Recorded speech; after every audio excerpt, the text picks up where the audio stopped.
waiting for my laundry. So here I am, just drinking my coffee. You know,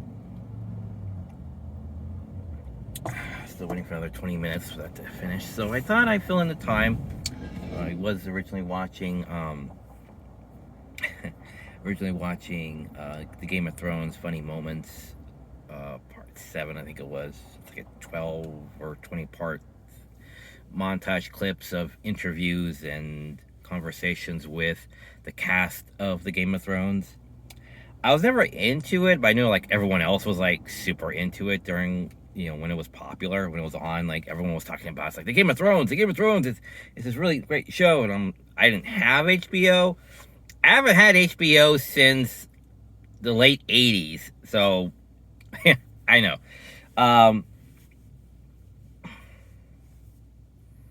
Or since 2007 for a brief time. We did have cable and we had different channels. I think like for a year, year and a half I think we might have had HBO, I think. Anyway, yeah, we had HBO because that was what John from Cincinnati was playing on. So yeah, we had HBO, in the late 80s, and then in like 2007, something like that, 6 or 7, something like that. So I thought, considering that we are this close to the Expo, it's this Sunday and it's Wednesday. Yeah,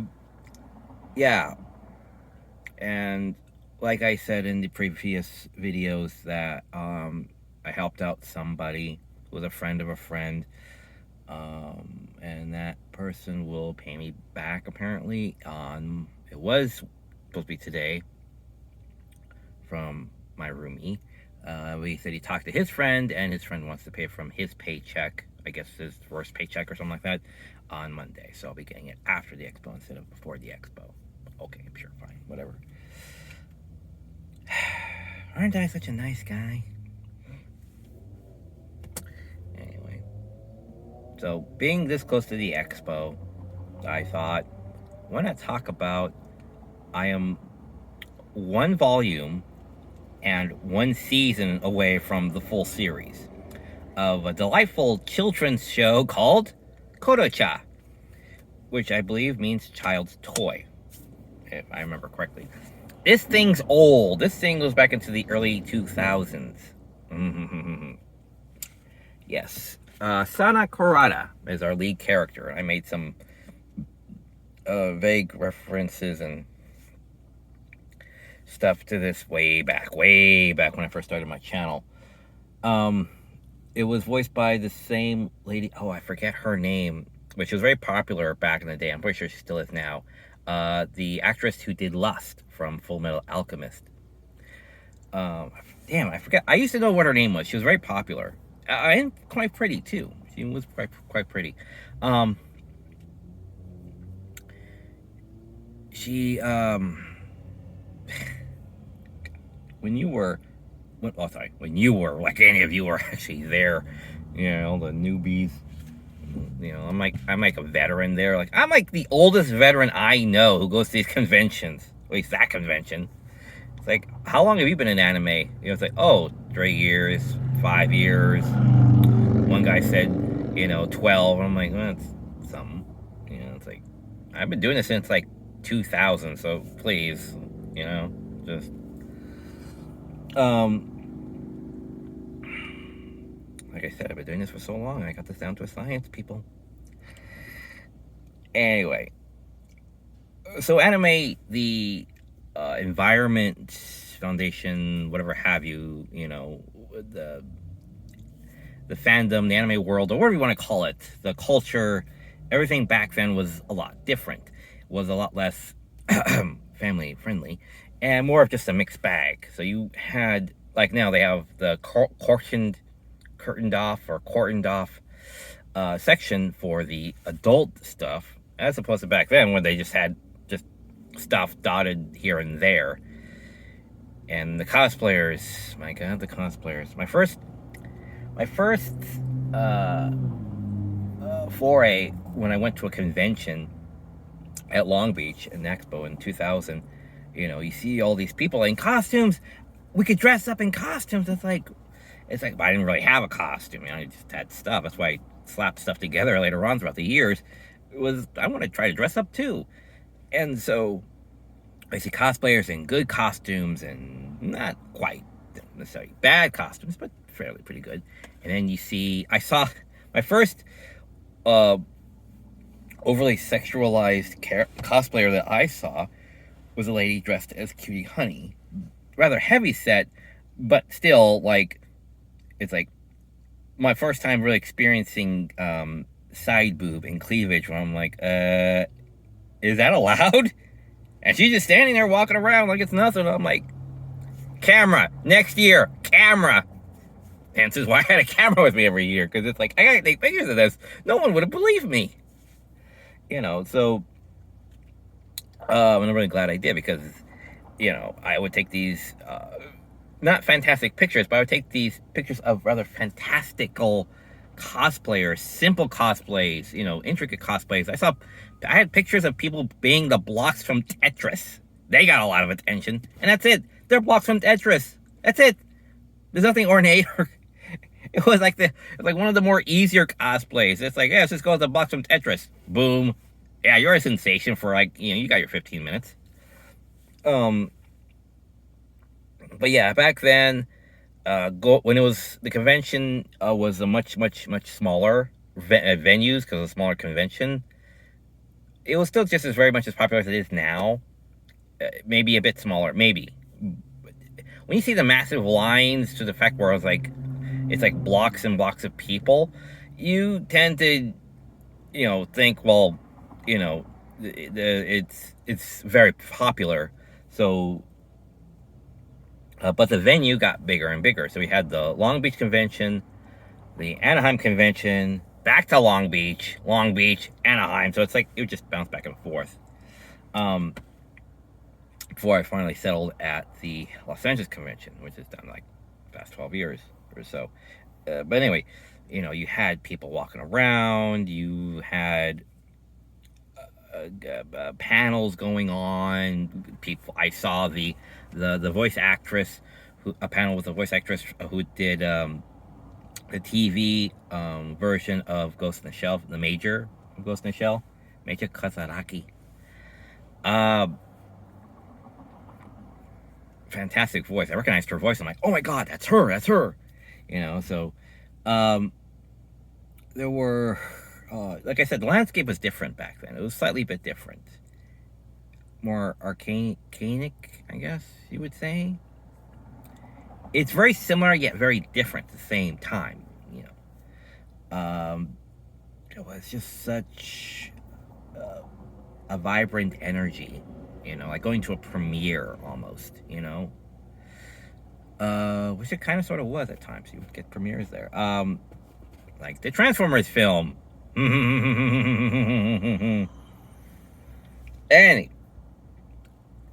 Kodocha. There would be, you know, all this anime. You know, DVDs were coming in. VHSs were on the out. You know, you had all these different titles, and you have no idea what's what. Like, in the early 90s, all throughout the 90s, when I go to the video store in Rialto, where we went, it had, you know, cartoon section, which had some anime, and you had, you know, the adult section over there by the front window, of all places. You know, you were limited to kind of just that. You know, whatever was on TV, cable, or in some cases in theaters. The Pokemon films. That was your only exposure. Remember, the internet wasn't really that big of a thing yet. It was getting there, but not yet. It was, you know, in the process of a computer at every home. You know, that was still a thing. Like I said before, a computer on every in every business, or on every work desk, then every briefcase, then in every home, and then in every hand. You know, that's kind of how it went. because computers would eventually get smaller and smaller and smaller and smaller. Remember, these things used to be behemoths. Anyway, so the internet was a thing that was like,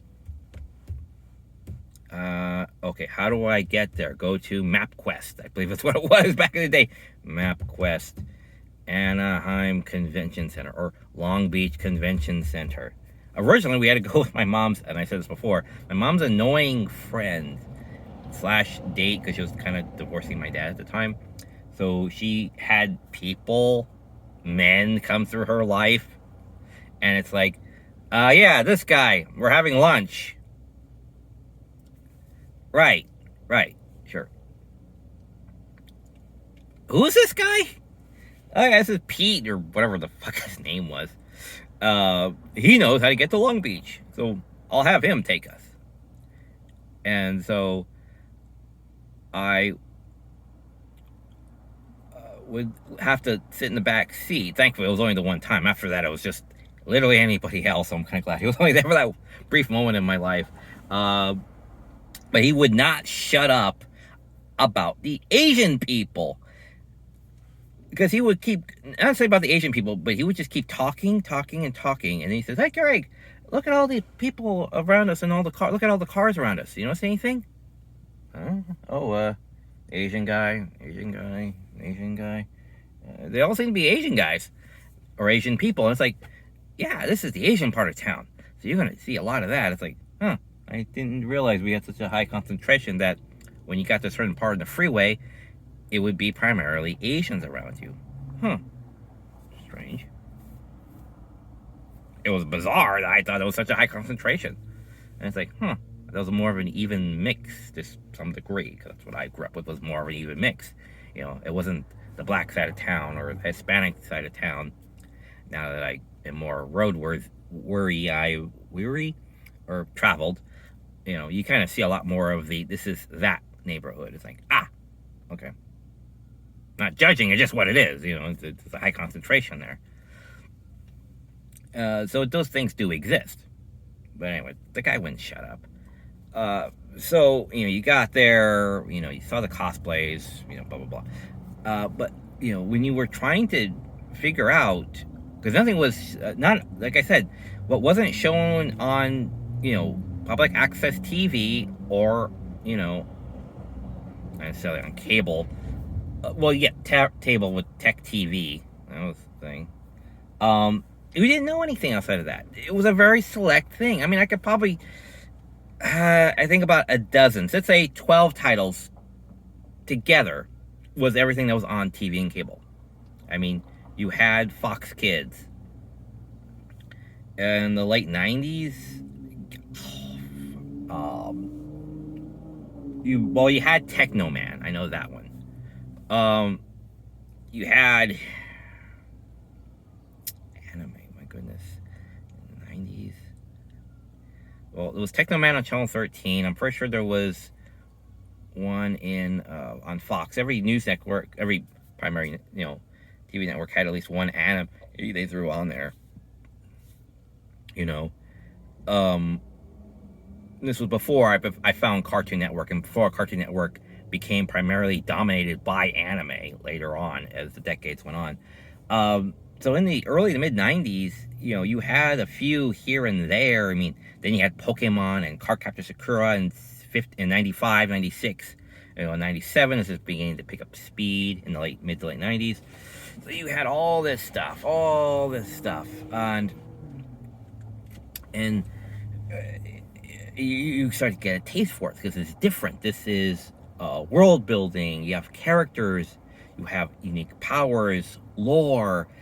It looks like it has actual production behind it instead of this childish, 10 to 12-year-old mentality. Is a lot more of a 12 to 14-year-old mentality. And that's different. You pick up on it, and it's like, ooh, this is kind of come not necessarily at you, but a little closer from what it was here to like kind of more here, So it takes itself a little bit more seriously. There is a bit more dire, a bit more consequence, a bit more real world issues to it.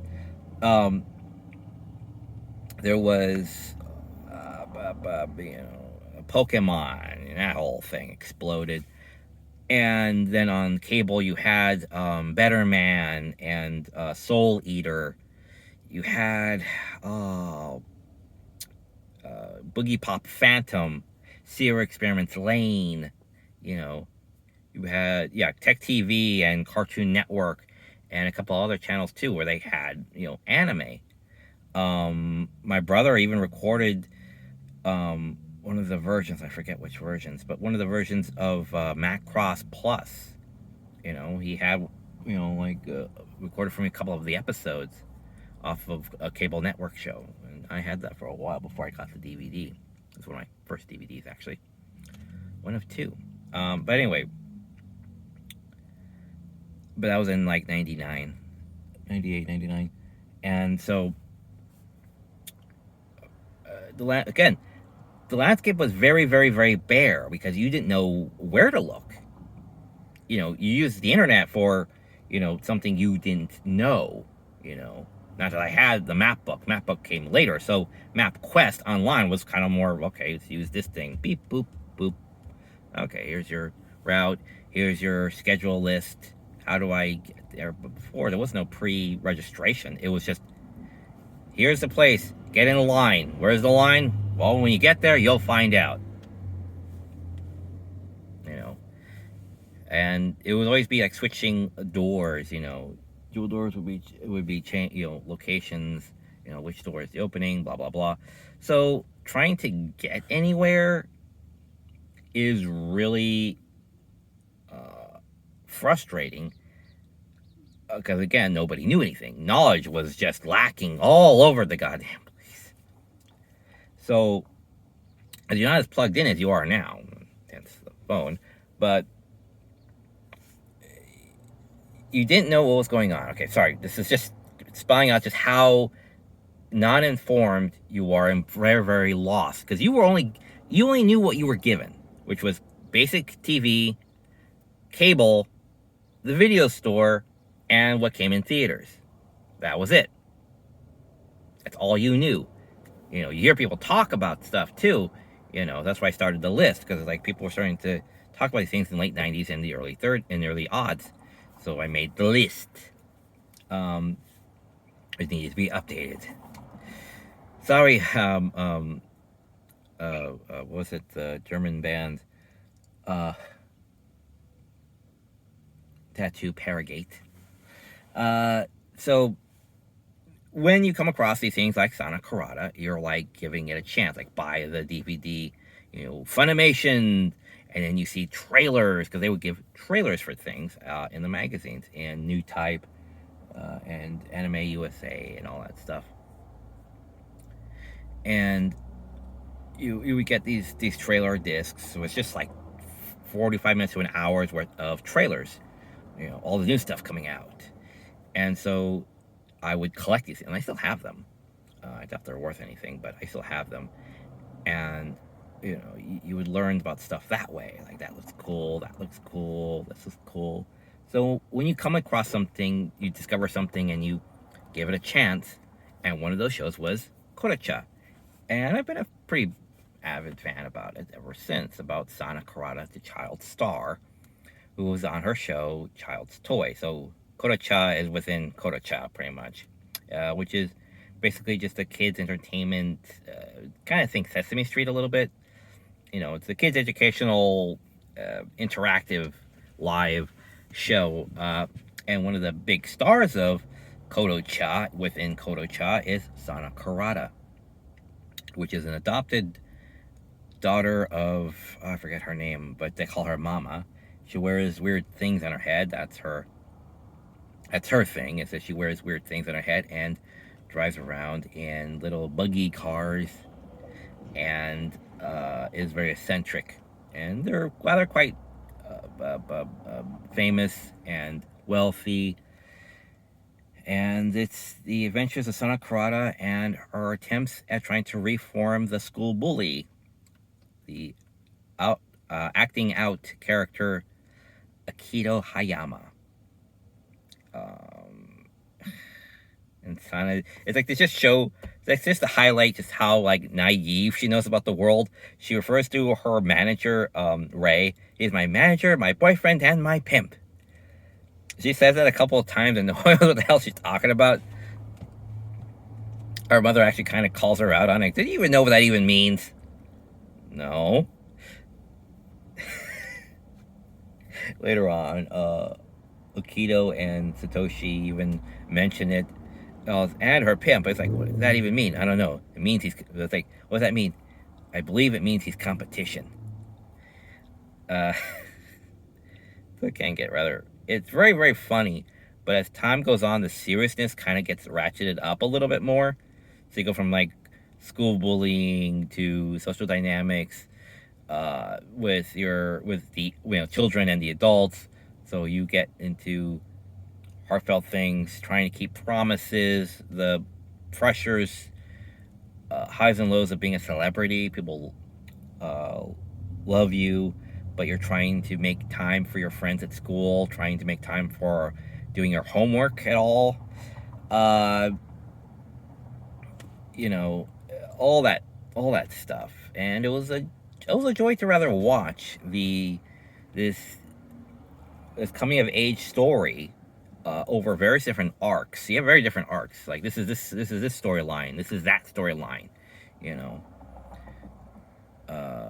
I'm going on vacation. I'm getting a new toy thing to play music on, and the sauna raps. Yes, she would go into rapping, lack of a better term. That's what Sana would do, and it's just hilarious to watch her do this because it would just be this whole intro where like this is what I'm doing, and she still does it in song. And so I got near the end of this thing, and I gotten almost everything except for the last volume. And if they have it at the Expo, I'll buy it. If not, then I'll just order it online. I have it queued up. And what I found out, because you would research these things, online, is that there is an OVA which was never licensed or brought over to the U.S. But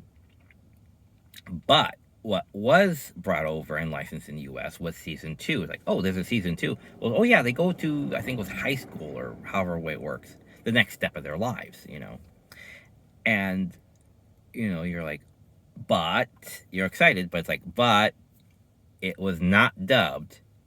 It was licensed and brought over to be sold by Funimation, but it was not dubbed by Funimation for whatever reason. Funimation just couldn't afford to dub it for whatever reason. So, probably because the cast expanded to like 100 plus characters by that point. So it was already like 50 characters in. So, woo! Can't keep expanding that cast. So you hear about these things and you're like, oh, I can't, because man, I barely had a job during this time, so my money was very, very, very, very, very tight.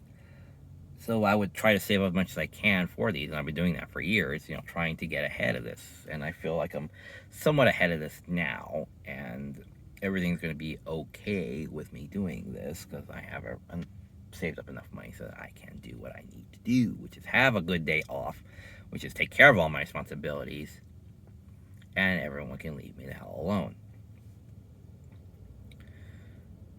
Because everyone's all like, coming with not hat in hand, but like handouts, like, oh, I want, I need my cheese. I need my cheese. Anyway, so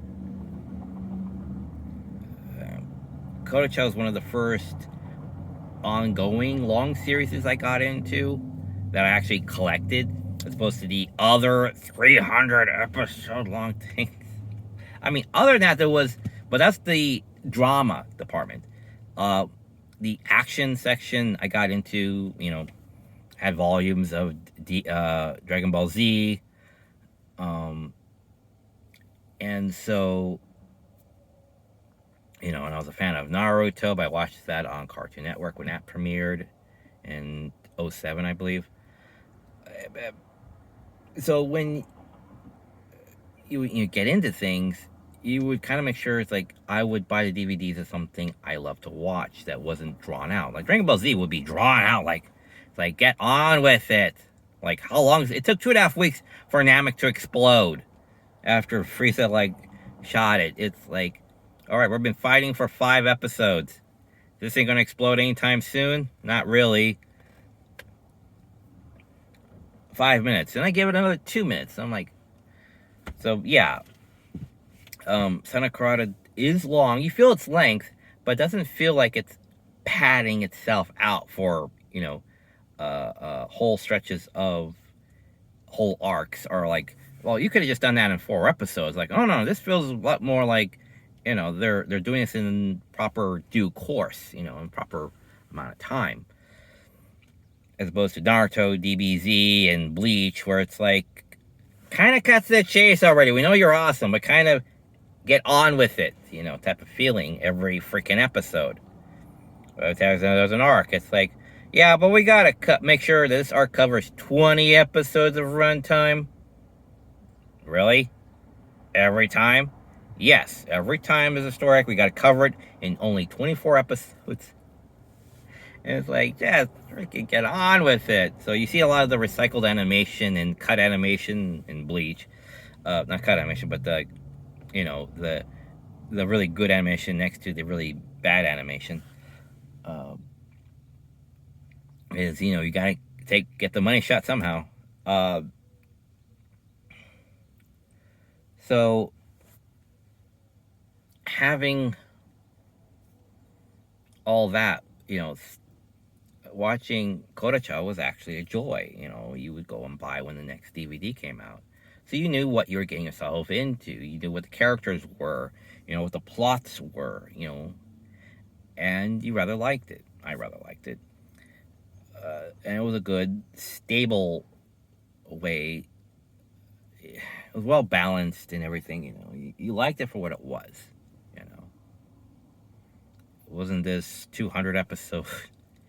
Well, eventually it does go on like for 72 episodes or something like that, for 2 seasons. But the thing was, back in the day, there wasn't a whole lot out there. You had several dozen shows all going on, while the OVAs were slowly, starting to fade away into the distance or into the background. So with all these new TV shows being licensed and dubbed in the late 90s and early 2000s, you didn't know what to get yourself into. Like, what TV series? You're used to kind of more of the, the popcorn stuff, the OVAs and movies.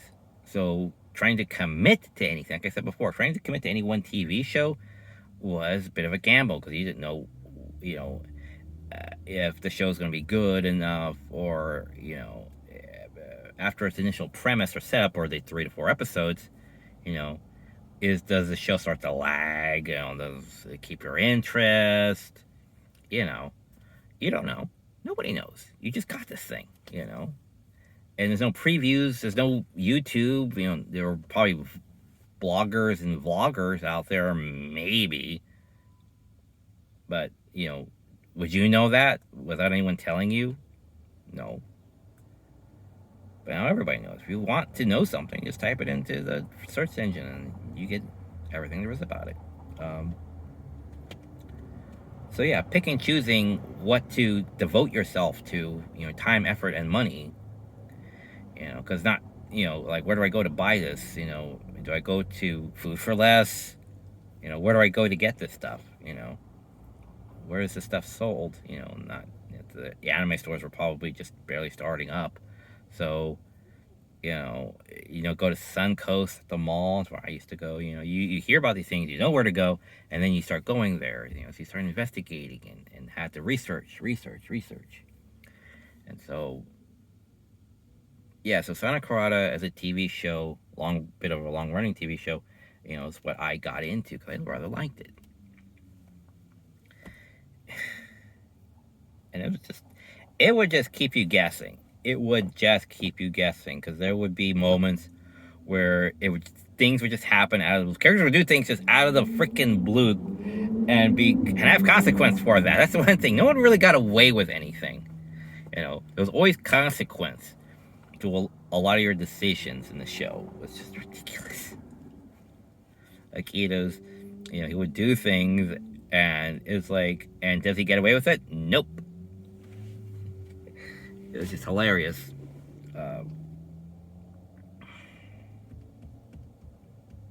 And how easy it is where people have misunderstandings or disagreements, and how it'll blow up, and how it would try to mend it in a reasonable amount of time.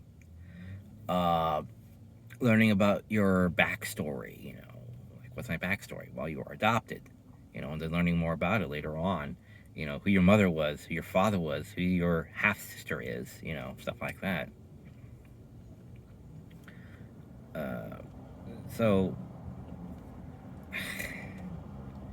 So you had all these shows to watch, and it was a whirlwind of trying to learn as much as you can when you have the availability and the know-how to find the information you need, and then to sort through it all and say, okay, what do I want? Because I used to do at the video store, which was, I have my options, and I'd weigh it, and I'd be there for like hours trying to debate with myself, what do I want? And now I can just look it up and say, okay, now with the endless amounts of titles, I can research it better instead of just reading the back of the box. I can watch, reaction videos and review episodes and deep dive videos, like Sarcastic Chorus and, about Beastars and BoJack Horseman. That's not necessarily an anime, but, you can have other people tell you about these shows, so you can see, yes. So information is a lot more freer now. It's a lot more accessible now. Okay, that should be long enough. So my laundry should be done. So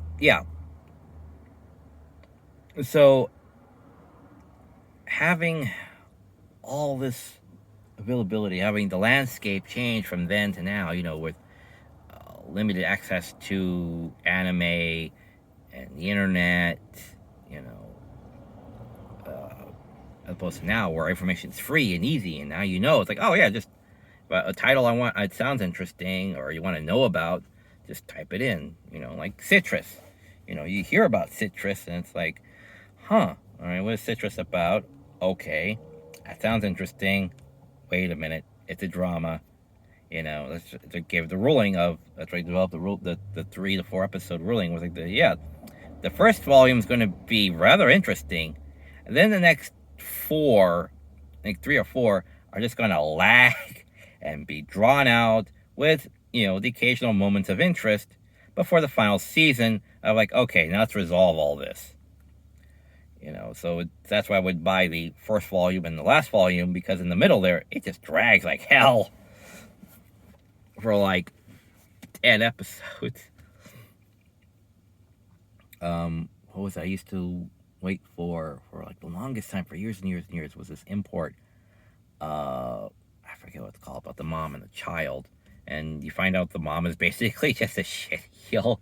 And she's a drunkard and a thief, just like the worst type of person, but she means well and is trying. Emphasis on the word trying. I forget what it's called. They had the matching tattoos.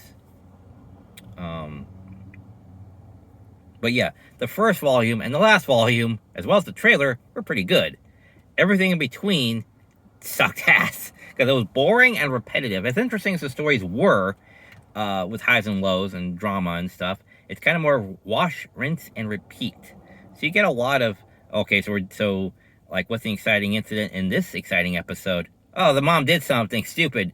Ah, yes. So the mom instigates a lot of the problems in, episode by episode, on an episode by episode basis.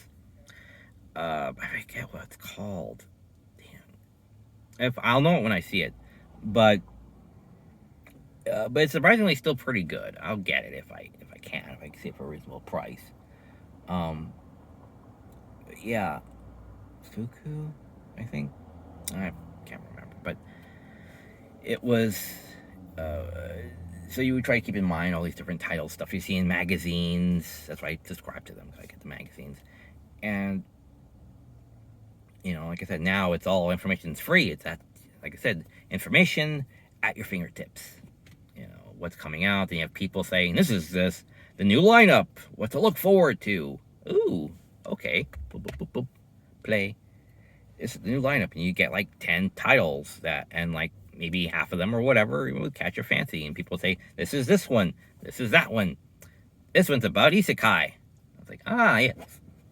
Into another world. Yes. So you're able to be a lot more aware of what's coming down the anime pipeline,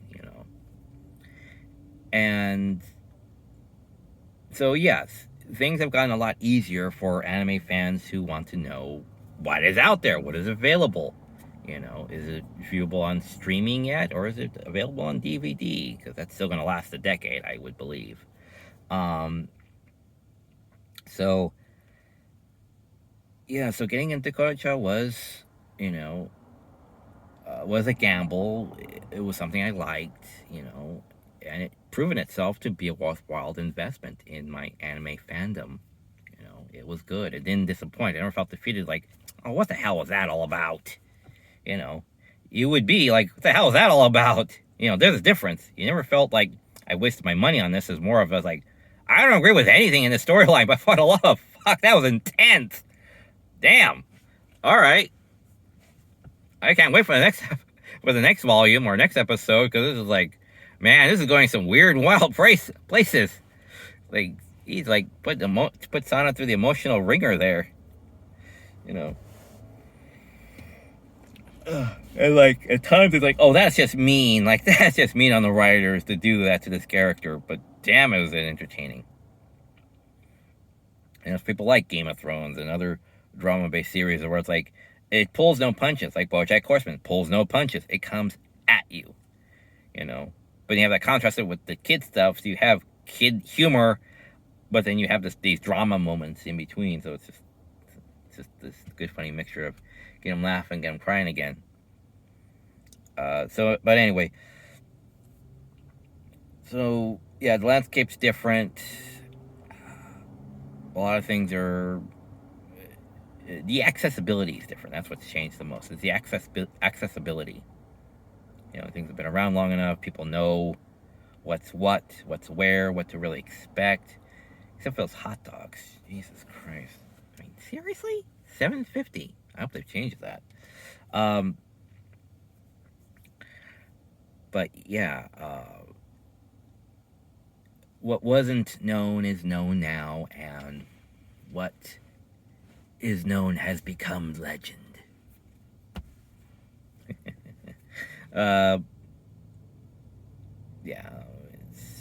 It's all the stuff that's happened over the past few decades that I've just been a fan myself.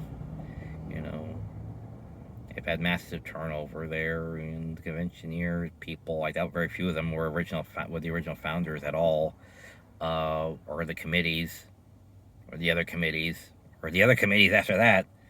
Every few years they seem to change up committees.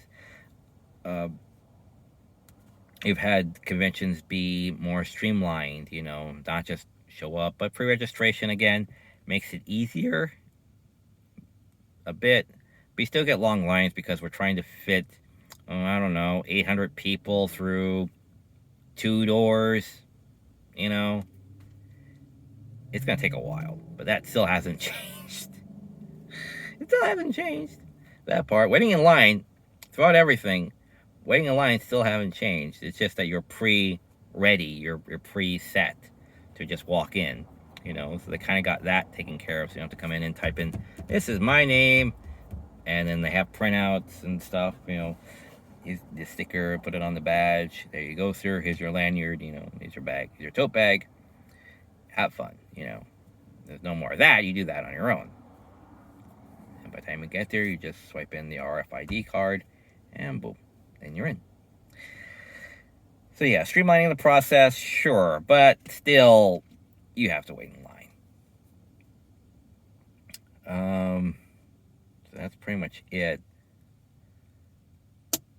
But yeah, being a fan for all this time, you see how things change, how times have changed, how it isn't just Pokemon. Like, what's the thing? It's like anime. Oh, you mean that Pokemon thing? It's like, yes, we know what Pokemon is, but there's a lot more to it than that. I tell people, I've told my relatives, like, there's a lot more to it than that. There's a lot more out there than that. There's a hell of a lot more, And you get into more adult titles, like Steel Angel Kurumi, you know. You get into all kinds of stuff. Robot Carnival, you know. The Sci-Fi Channel, Area. I mean, you understand, you hear and understand and watch all this stuff, and it would just blow your mind.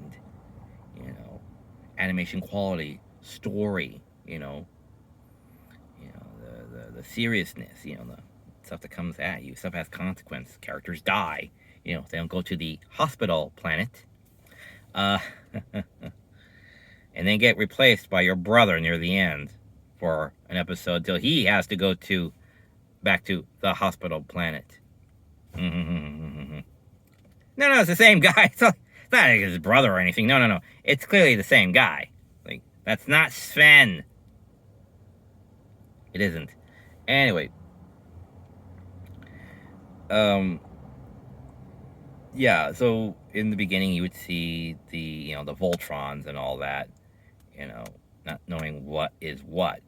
But it's nice to see shows that, as you grow up for the TV, what was, you realize is anime, stuff grows up and you're able to see the more adult stuff, And it's very eye-opening, makes you feel things. And it's just a weird, wild ride. I'm glad I discovered along the way, along with several other millions of people across the world and the U.S., but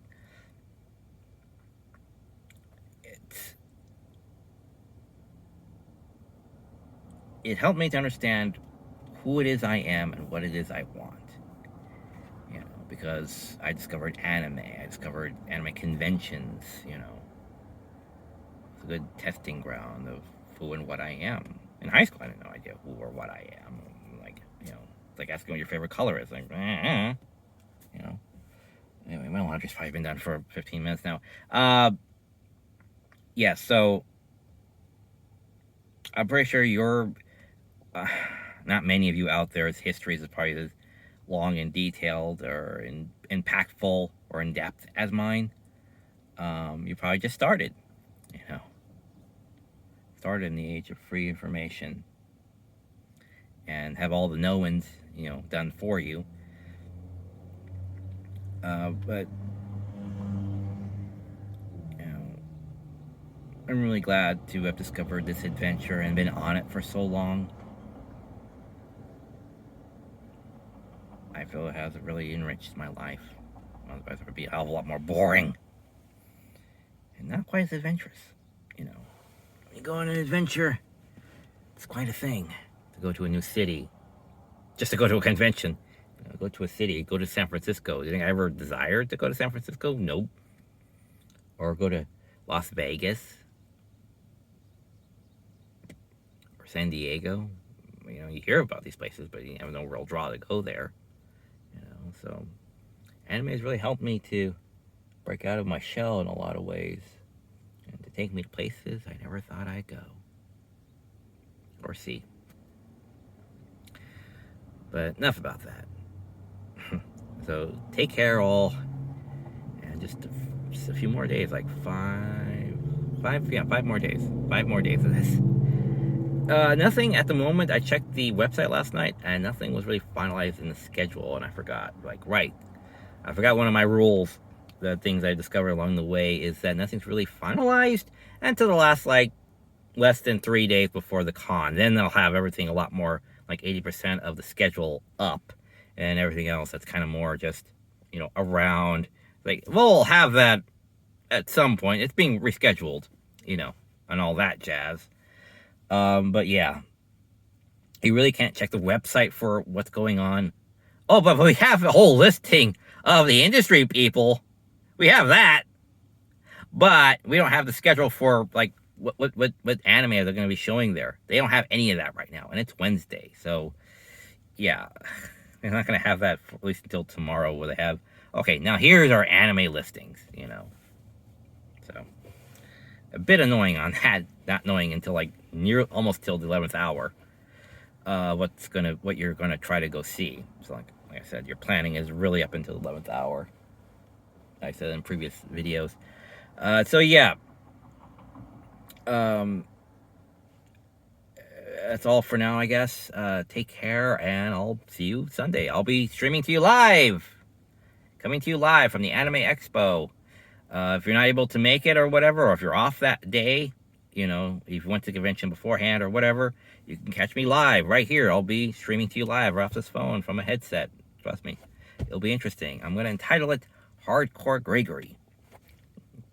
Never mind about that. But yes, so hope to see you there, and hope to have you see, well, at least my hands there too. I'm at the convention. All right, so take care. See you at the con. Bye.